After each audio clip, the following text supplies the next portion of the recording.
How does that beat go? You can't tell? I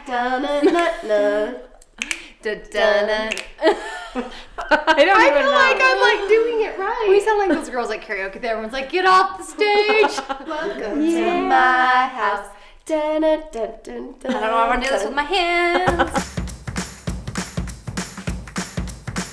Hello everyone! Welcome back to the Mom's View. Today we're at my house. This is so fun. I just keep thinking of that song we were singing. Welcome to my house. That's the only word. We know If it were playing, I would know the words. Yeah. Yeah. We could totally dance. Yeah, we got it. Do you remember when we moved to California and we would drive around and have dance parties all the time? Yes. Driving dance parties? All the time. We were always lost. We were when we first moved there and Casey was gone hunting. Yeah. So we always had the kids and we were always lost. So we were just like In the car, like, who cares? it's the best way to get to know a city is just drive around with a friend. Yeah, we got to know a lot of the We almost city. died a couple times. Kayli would be like, did I just go through that red light? I'm like, yeah, that's full on red. I've never ran as many red lights as I did when we lived in California. That's so bad. And now living in California, I'm like, I don't know how we didn't die. I We know. definitely had angels on our side because did. there was like times where Kayli'd get off the freeway and it's like a red Yes. stoplight to like stop before you go, and she would it just was go just through. so different driving there. It is very different. And I think I was just like so like concentrated on like, where are we going, that I was just like, ring. And I don't like scream when scary things happen. I hold my breath. I go, so it's like you wouldn't know if you would go through a red light because I just would be like, I'd be like, what happened? Was that a red light? Don't ever drive with me. Don't ever. I'm a pretty good driver. I didn't ever wreck. I think our kids were in the back being like, oh, our moms I know, again. they're like- Just Kayli and I are in the front seat. We're lost. Yeah. It's okay. We're going to die. How fun though. I was thinking about that. We would just totally have dance parties. How fun for our kids to see that. I think everybody in LA and Utah should do a dance party while they're driving. Yeah. Because Less road there's rage. so much stress. Yeah, right. The traffic. Just turn it up and just let it go, you know? Yeah, I talked about that that women's convention that I went to, or seminar, and she said every morning you should do a fast dance. Like every morning, that's what you should get up and do, a fast dance, and you should also do a slow dance so that you can like get in touch Center with yourself and like it seems different to do a slow dance. Yeah. But when you do it, it really does like connect you with your body and like the way you're moving. And I was telling my sister, because she doesn't feel like super like sexy. It's like, you should dance sexy. Yeah. Like it's just you. Like Yeah. dance sexy and feel that. And it made me think of like how much dancing we did in LA. It is fun. It's good too. I teach a hip hop class too. Well, I call it hip hop because I remember like when we cheered and danced, you don't realize that that's a workout because you're doing it because you're cheerleading or dancing. You know what I'm saying? But like it's good to move your body, and that's when I've gotten the best workouts. And so my friend has a dance studio. I was like, can I host like a mom's like, or whoever wants to come, like a hip hop? I know, you guys, I invite you every time. But it's funny because it's like every month I try to do a different style of dance.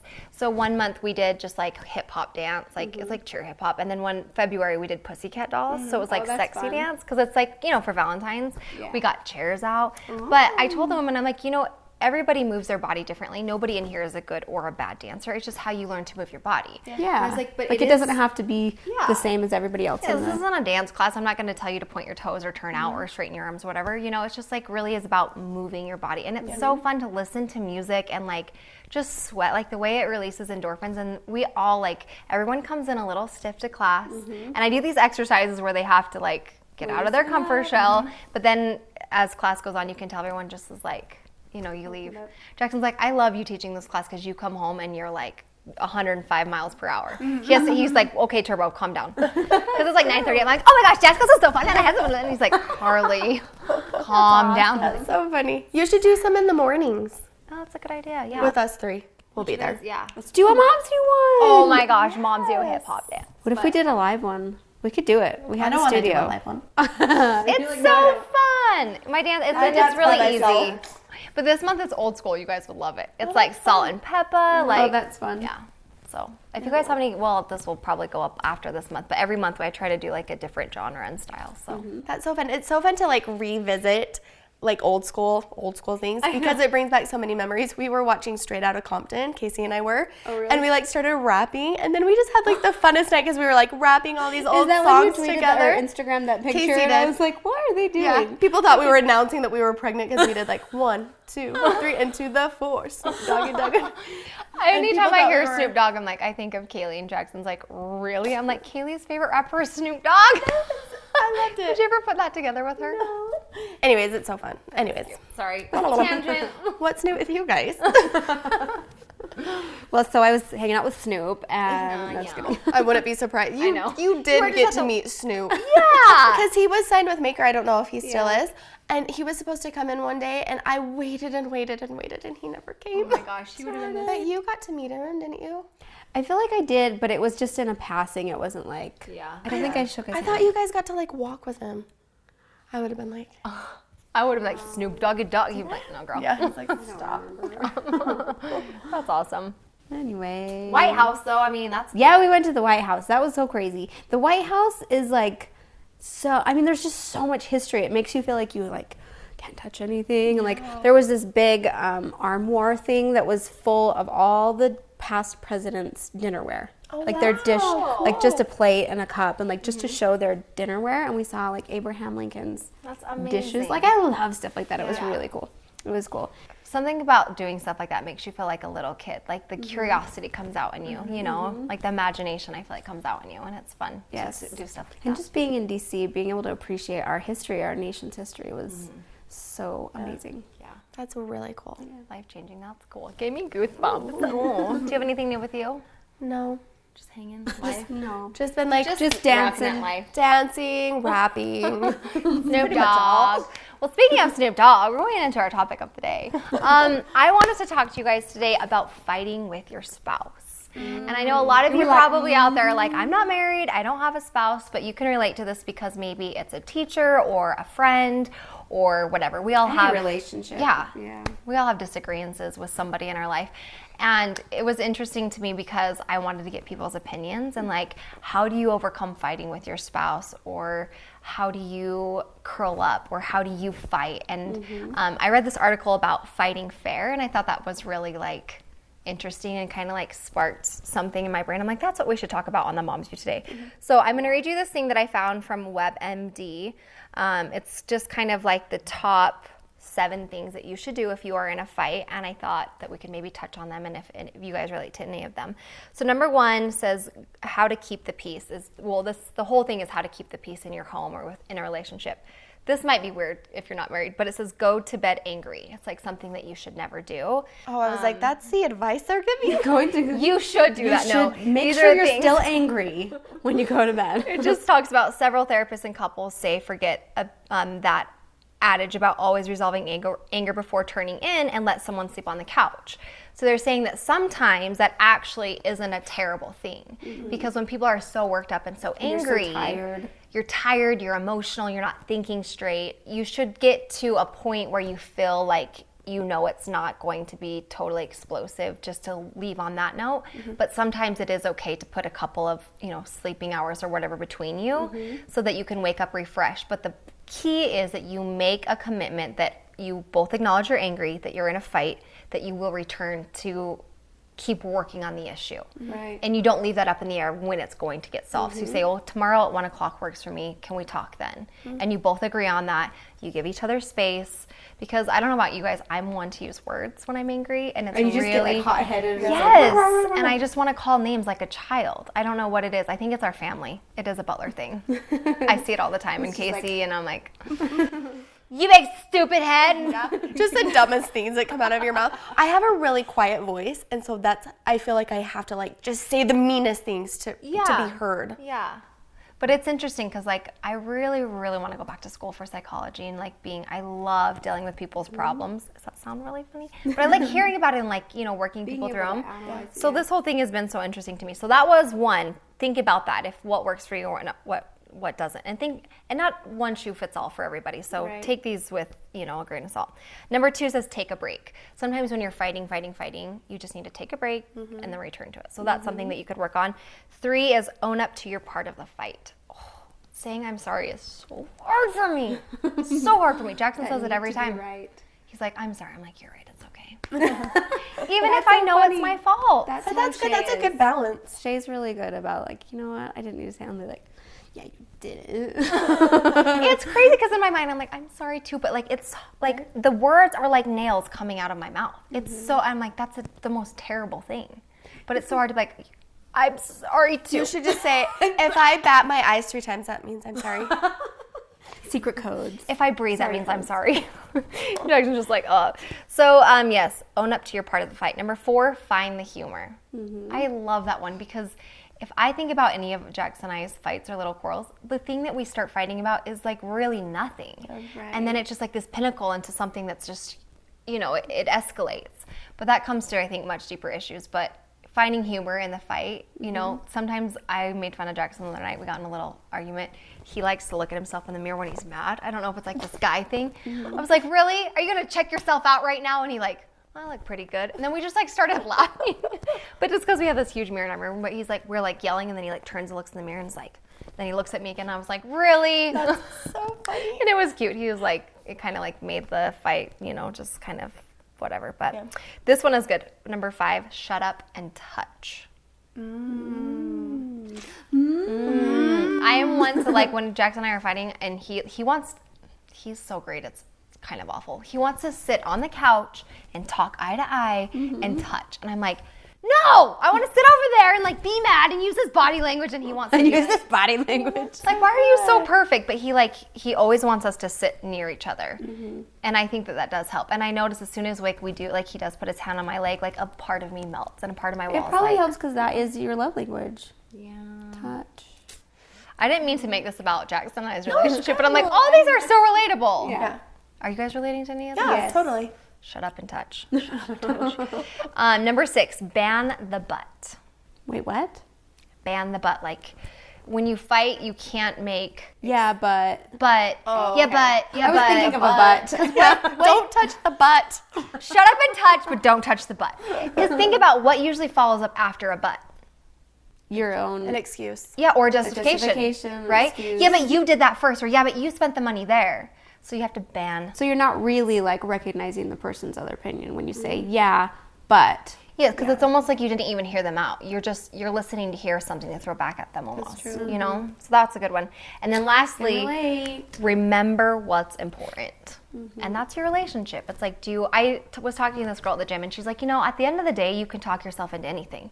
You can talk yourself into being married or happy, or you can talk yourself into getting divorced and being sad. It's what you want to decide. Yeah. And eventually, whatever you decide on, you can like find a million reasons and excuses, and it can snowball into that. That's really important.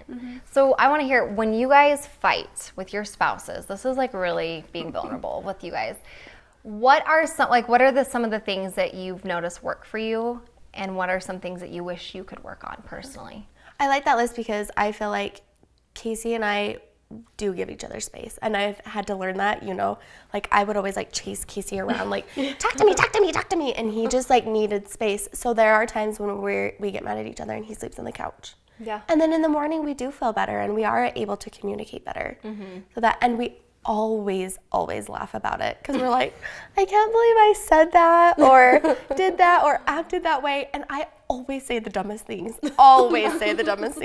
Everybody does when they fight. Yeah, so I feel like those things really have worked for us. Yeah. And I like that they did preface it not one shoe fits all for every couple, because some people shouldn't go to bed. Yeah, for every fight. Some fights you can get over and you should resolve them. Yes. I think that should be like the grounding rule, is that you should try to resolve them. But if it's just one of those blow up fights where you're just both stressed and it's just emotions coming out, you might just need to sleep on it and then wake up and be like, I'm sorry. And I don't feel like we ever go to bed like hating each other or so angry, but it's just like, we've gotten to this fight, let's just calm down. Right. It's not like I go to bed and I'm like, I'm divorcing him in the morning and I'm never talking to him again.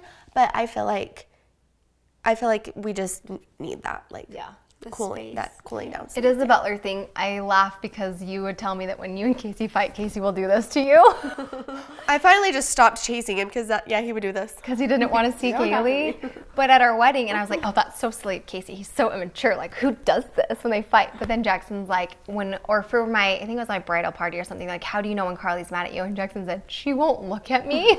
So you do the same thing? So I physically don't do this, but I won't make eye contact. And Cooper is the same way. Like, if I'm trying to talk to him about an issue that I'm upset with him about, he does not want to make eye contact with me. Because it's like, it feels so vulnerable to me. It feels like I'm gonna get hit if I look at somebody when they're mad at me. Like I feel like a wounded puppy. You know what I'm saying? If I make eye contact, I feel like I'm gonna. So it's just like better if I like look away. And Jackson's had to learn that because he'll like find my eye line no matter where it's at. He'll like find it. I'm like, He's like, look at me. such a great human. That's crazy. Like all this stuff. Like I'm going over all the books that I've read recently in my mind. I'm like, oh my gosh, I want to talk about this so much. Like that. Like going back to like a lot of times when we're fighting, it's not really about the thing that we're fighting about. It's almost 100% like that. I feel like it's about deeper issues. And like I don't know, you can have your own opinions about this, but like the book that I'm reading talks about how a lot of our issues stem from like just our upbringing, like how we're conditioned, what our blueprint is to like things that we react to, things that we subconsciously think and feel, and that can like trigger. You know, our interactions with the people that we love the most can trigger those. And it's so interesting to me because I've realized so much about myself. Like I do that where I cannot say sorry. Like I have a part of me that is just so prideful. It's like so hard for me to believe. I kind of love it. You have a flaw? What? What? Tell us more about it. No, but like I've always like tried to see myself as like, no, I'm understanding. I'm like humble. I try to be humble, you know, whatever. But in like fights, I can get so prideful. Like I have this competitive side, and that kind of came out when Shay and I were first dating. Like we went to this arcade, and I was like so mad that I could not get this game because it was like a shooting game, and I thought that I was good at shooting because like I'd been shooting before and like Idaho Girl, and I was so mad because I wasn't getting it, and he saw that in me for the first time ever, and he was just like, whoa, like who is this girl? Oh please, I'm his sister. He's like, this is nothing.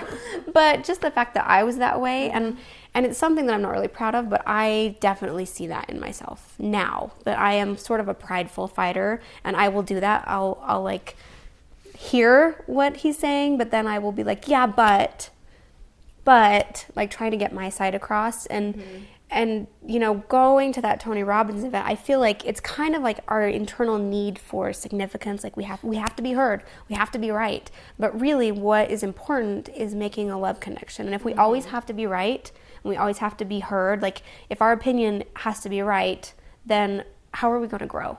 Right. How are we really going to see the perspective of the other person, of your husband, of Shay? You know, how am I going to see that perspective and really appreciate, understand, and let him feel what he's feeling if I'm constantly just like throwing back at him what I'm feeling? Yeah.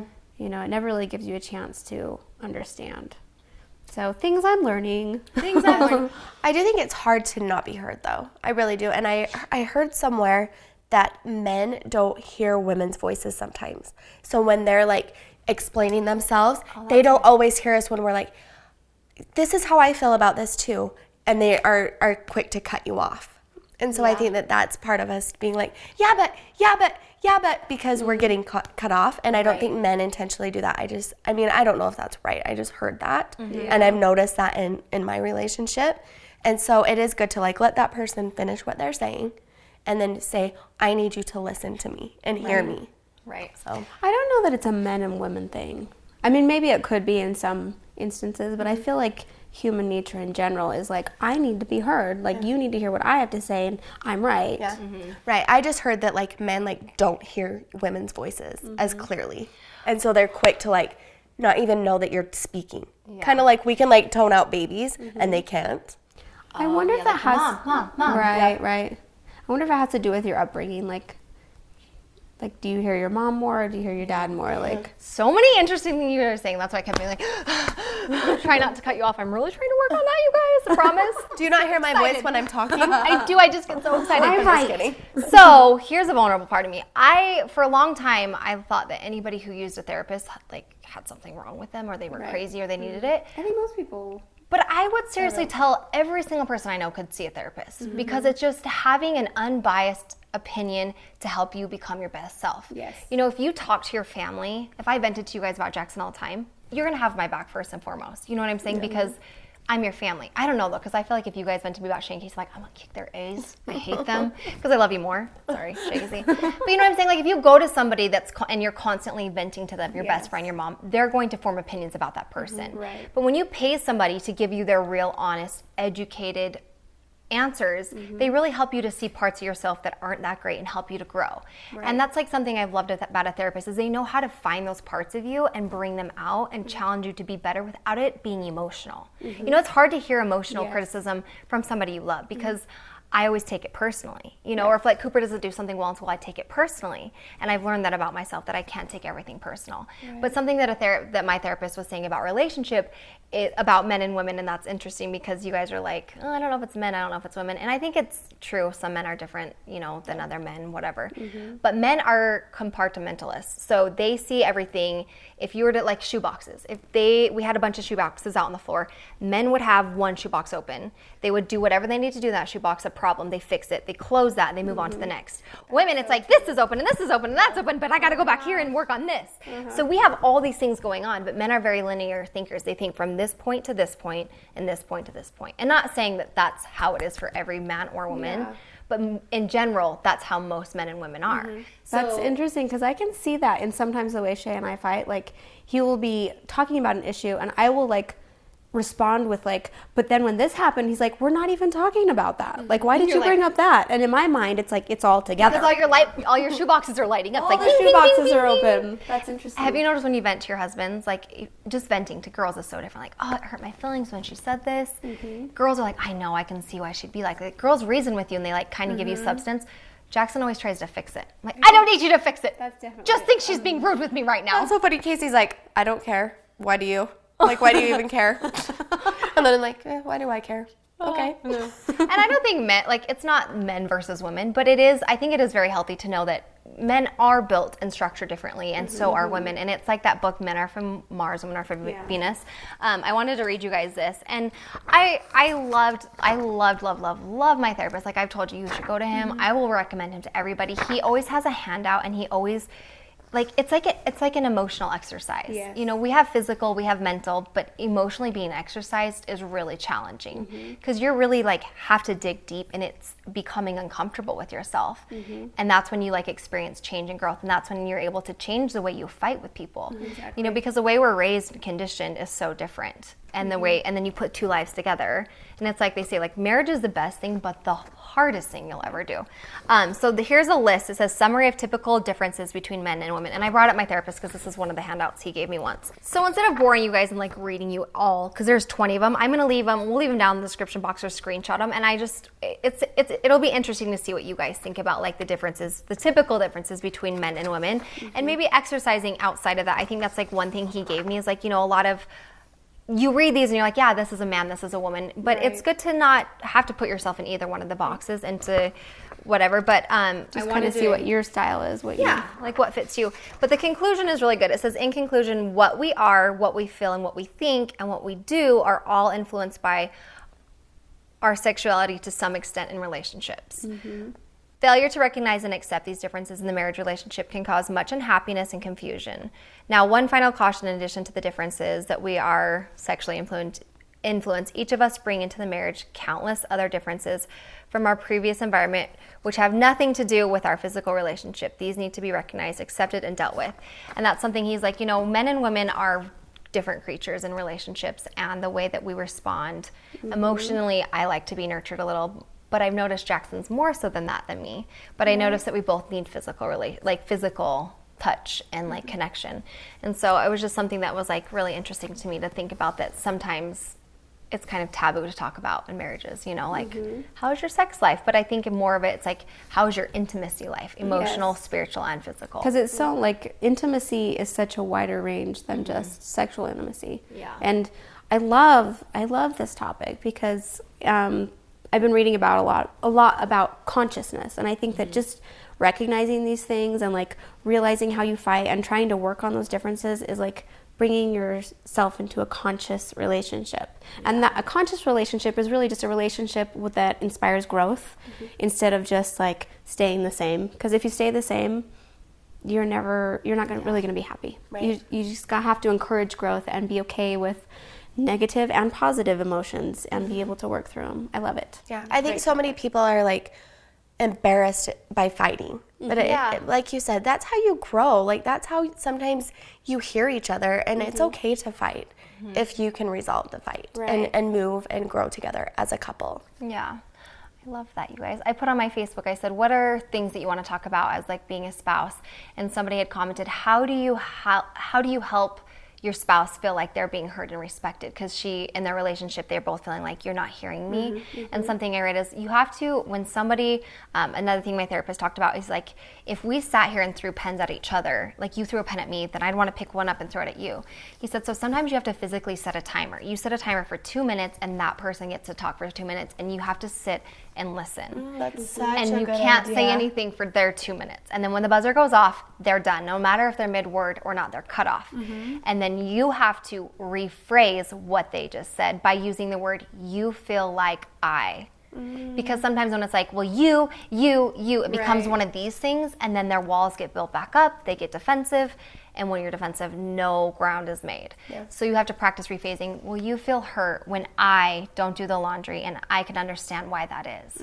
You also feel like you're taking on so much responsibility because you take on all the bills.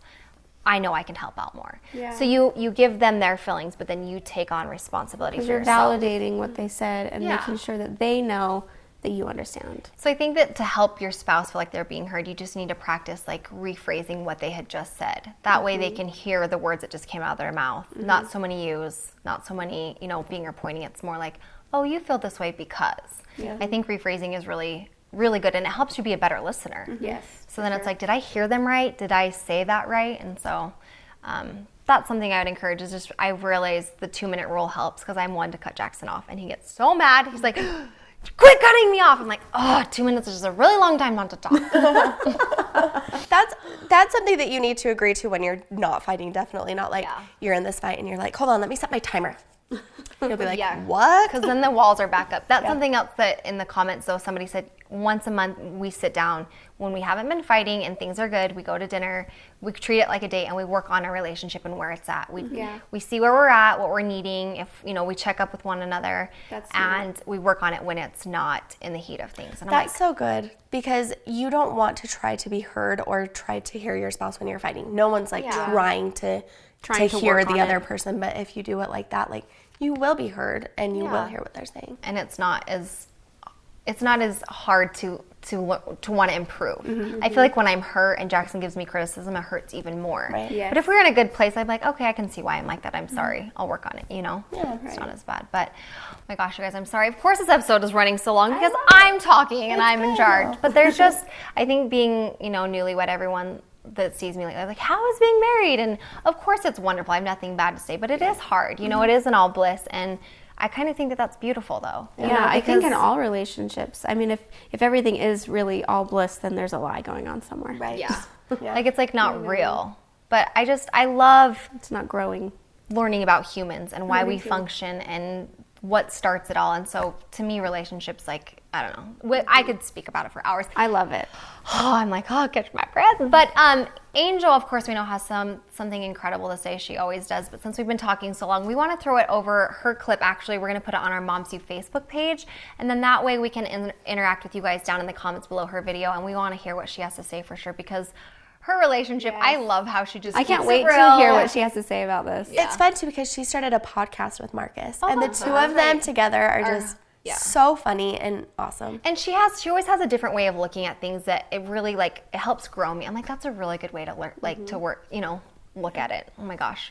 My words are not coming out of my mouth. I'm getting heated up because we're talking about fighting with our spouses. But I'm proud of us. I feel like all of us have relationships that don't forget, I've lived with Colette and Shay and Kayli and Casey.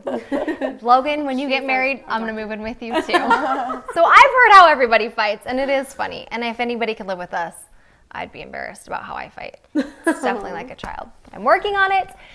So I'm going to leave some of the stuff that we mentioned down in the description box below, just something for you guys to think about. And thanks you guys for your feedback. Don't fight. Don't fight, just love. Cut out the butt and shut up and touch. That's a key. All right, make sure you guys head over to our Facebook. We want to hear what Angel has to say, as well as interacting down in the comments. I'm really curious as to know what ticks in your relationship that you should just cut out, and what are some things that help you guys. Maybe we could learn from them. Yeah, always. We'll see you next time on the Moms You. Thanks for hanging out. Bye, you guys. Bye. Bye.